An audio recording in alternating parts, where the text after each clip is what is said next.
ரிஷபராசிக்காரர்களுக்கெல்லாம் உங்களுக்கு ஒரு திருமண வாழ்க்கை நடந்தால், என்ன குருஜி நடந்தால்ட்டீங்க, ஏன் அப்படின்னா ரிஷபராசிக்காரங்களுக்கு பொதுவாகவே கொஞ்சம் லேட் மேரேஜ் நடக்கிறதுக்கான இது நடக்கும். காரணம் என்ன, 7 கூடையவன் செவ்வாங்கிறது என்னென்னா முதல்ல உங்களை எல்லாம் செட்டில்மெண்ட் பண்ணிவிட்டு உங்களை லைஃப்பெல்லாம் செட் பண்ணிவிட்டு, சில பேர் என்ன பண்ணுவாங்கன்னா, எங்கள் அப்பா வாங்கின கடன்லாம் முதல்ல கொடுத்து முடிக்கிறேன், இந்த வீட்டுடைய கடன்லாம் முதல்ல அடைச்சி முடிக்கிறேன், நான் முதல்ல மென்டலி மைண்ட் செட் ஃப்ரீ ஆகிறேன், அப்புறமா எனக்கு கல்யாணத்தெல்லாம் பார்ப்போம், இப்போ எனக்கு கல்யாணம் ரொம்ப முக்கியமா அப்படின்னு கேட்குறவங்க எல்லாருமே ரிஷபராசிக்காரங்க தான்.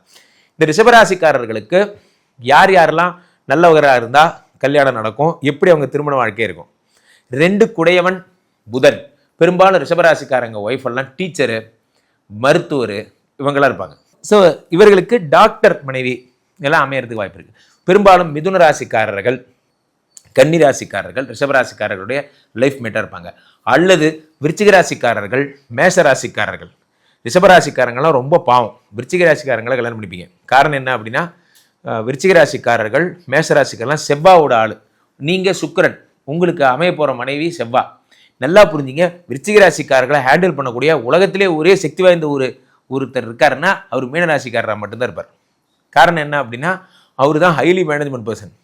ஏன்னா விருச்சிக ராசிக்காரங்க எல்லாருமே டெரரிஸ்ட்டு.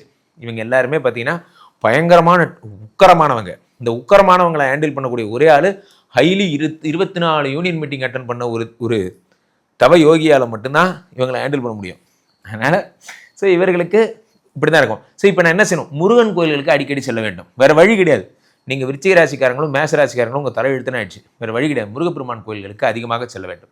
அடுத்ததாக உங்களுக்கு 9 கூடையவர் யார் அப்படின்னு பார்த்துட்டேன்னா சனி பகவான்.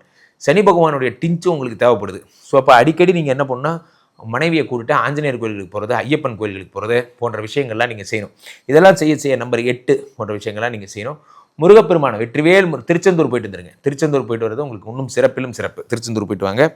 அதனால் நீங்கள் வந்து புத பகவானுடைய பொன்னடி போற்றி சத்யநாராயண பூஜை பண்ணுங்கள். புதனுக்குரிய திருவெண்காடு போயிட்டு வாங்க.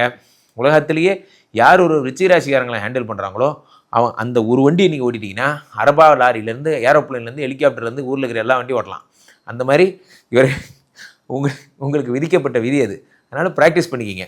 நீங்கள் முருகப்பெருமானை வழிபட்டு மனைவிக்கு பிரச்சனை வரும்போதெல்லாம் முருகா முருகா முருகா முருகா முருகான்னு சொல்ல பிரச்சனைகள் சரியாகும். ஸோ கீழே போயிட்டுருக்க இந்த 2 நம்பரை கூப்பிடுங்க. உங்களை தினமும் உலக புகழ் வாய்ந்த நம்ம ஸ்ரீமடத்திலே தினமும் நடக்கின்ற விஷ்ணுமாயா யாகங்கள் கலந்து கொண்டு உங்களுக்கான நற்பலன்களை பெறுங்கள். மீண்டும் ஒரு நல்ல பதிவில் சந்திப்போம். நன்றி, வணக்கம்.